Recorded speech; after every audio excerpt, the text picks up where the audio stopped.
बात करेंगे कोरबा से, जहां पर कोरबा में कोयला कारोबार पर वर्चस्व की लड़ाई को लेकर जो जंग छिड़ी हुई थी उसका अंत बेहद भयानक था।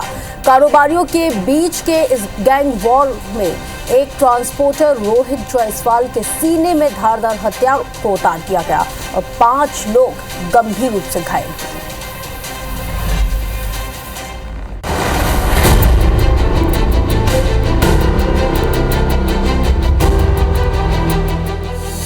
कोयले की लड़ाई हथियारों तक आई। कोयले के साथ काम भी पूरा काला। कोल ट्रांसपोर्टर रोहित को हथियारों से मार डाला। छत्तीसगढ़ के कोरबा जिले में शुक्रवार की रात एक कोल कारोबारी की धारदार हथियारों से वार कर बेरहमी से हत्या कर दी।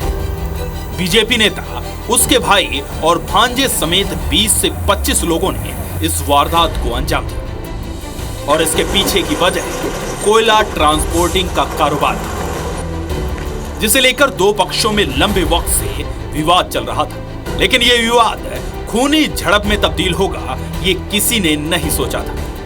इस हत्याकांड के बाद से इलाके में तनाव का माहौल बना हुआ है। जानकारी के मुताबिक रोहित जायसवाल के शरीर पर कई जगह कटने के निशान हैं। हत्या का मुख्य आरोपी रोशन सिंह ठाकुर है, जो पाली ब्लॉक का भाजपा मंडल अध्यक्ष है। वहीं आरोपियों को संरक्षण देने पर पाली थाना प्रभारी को लाइन अटैच कर दिया गया है। चलिए अब ग्राफिक्स के जरिए आपको बताते हैं कि आखिर पूरा मामला क्या है। 28 फरवरी की रात करीब 10:30 बजे अपने 3 साथियों के साथ रोहित जायसवाल सरायपाली SECL के बुड़बुड़ खदान पहुंचा। तभी रोशन ठाकुर अपने भाई और भांजे समेत 20 से 25 लोग और हथियारों से लैस वहां पहुंचे। रोहित से सरायपाली SECL खदान गेट के सामने विवाद करने लगा। विवाद इतना बढ़ा कि रोशन सिंह ने रोहित को पीटना शुरू कर दिया। इसके बाद साथियों ने भी धारदार हथियारों से रोहित पर वार किया। वारदात के बाद रोहित जायसवाल के साथी उसे अस्पताल लेकर पहुंचे, जहां डॉक्टर्स ने रोहित को जांच के बाद मृत घोषित कर दिया। वो चाहता था कि सिर्फ मैं इस खदान में मैं बस काम करूं और कोई काम मत करे। उसी के चलते सबेरिया को पैसा देता था, TI को पैसा देता था और इन्हीं लोगों के मिली भगत से इस कचकच को हटाओ कह के सबेरिया और TI के सामने रोशन सिंह ठाकुर और उसके साथियों ने मेरे भाई को मारा। मैं ये चाहता हूँ कि सबेरिया और TI इनके ऊपर भी हत्या का केस दर्ज किया जाए और रोशन सिंह ठाकुर उसके साथियों को फांसी की सजा दी जाए। हमारे पास जो प्राप्त सूचना है उसके आधार पर 2 गुटों के बीच में लड़ाई हुई, जिसमें एक व्यक्ति रोहित जायसवाल की दुखद मृत्यु हुई है और उक्त मामले के अंदर वैधानिक कार्रवाई की जा रही है। अभी तक 9 संदेहियों को पकड़ के उनसे फिर उस दिन वैधानिक कार्रवाई प्रक्रिया की है। रोशन और रोहित के बीच लड़ाई। रोहित जायसवाल और रोशन ठाकुर दोनों कोल ट्रांसपोर्टर्स हैं। दोनों के पास बुड़बुड़ खदान में C ग्रेड कोयला परिवहन की परमिट है।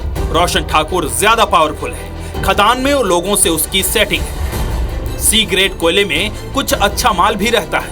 रोशन ठाकुर खदान के अंदर मौजूद लोगों से साठ गांठ कर अच्छे माल को अपनी गाड़ियों में लोड कराता था और खराब माल रोहित जायसवाल के लिए बचवा देता था। इससे रोहित को नुकसान और रोशन को भरपूर मुनाफा होता था। इसी को लेकर दोनों के बीच में अक्सर झगड़े होते थे। कोयला कारोबार और कत्ल। पिछले 6 महीने से विवाद चल रहा था। पहले भी मारपीट की गई थी। विवाद की शिकायत पाली थाने में की गई थी, लेकिन कोई कार्रवाई नहीं हुई। रोहित के भाई अनिल ने SECL के सब एरिया मैनेजर पर आरोप लगाए हैं। एरिया मैनेजर रोशन सिंह की कोयले की हेराफेरी करने में मदद करता था। शिकायत के बाद SP ने थाना प्रभारी विनोद सिन्हा को लाइन अटैच कर दिया है। इसके बाद युवराज तिवारी को नया थाना प्रभारी बनाया गया। वारदात से गुस्साए लोगों ने गाड़ियों में तोड़फोड़ की और पाली बंद करा दी। बड़ी तादाद में जिले की पुलिस पाली इलाके में तैनात है ताकि कोई हिंसा न हो सके। घटना की सूचना मिलते ही SP सिद्धार्थ तिवारी समेत कई थानों के प्रभारी भी मौके पर पहुंचे और हालात को काबू में लाने के लिए निर्देश दिए। वारदात के बाद पुलिस ने 3 आरोपियों को गिरफ्तार किया है। बाकी आरोपियों ने खुद थाने में आकर सरेंडर कर दिया है। साथ ही बाकी आरोपियों की पुलिस तलाश में जुट गई है।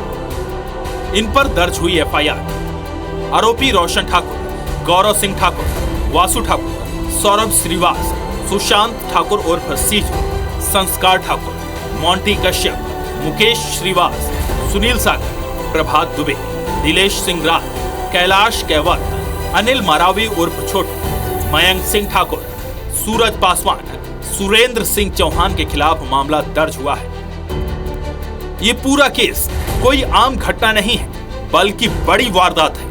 इसमें कोयले के कारोबार और खदान के कई पदाधिकारियों पर भी सवाल खड़े हो रहे हैं। और तो और ये घटना कानून व्यवस्था को एक खुली चुनौती है, क्योंकि अगर इन्हें किसी भी तरह कानून का खौफ होता तो ये घटना घटती ही नहीं। ऐसे में देखना होगा कि पुलिस प्रशासन इस केस में क्या कुछ एक्शन लेता है और आरोपियों को क्या सजा मिलती है। धीरज दुबे, IB स्टूडेंट 4, कोरबा।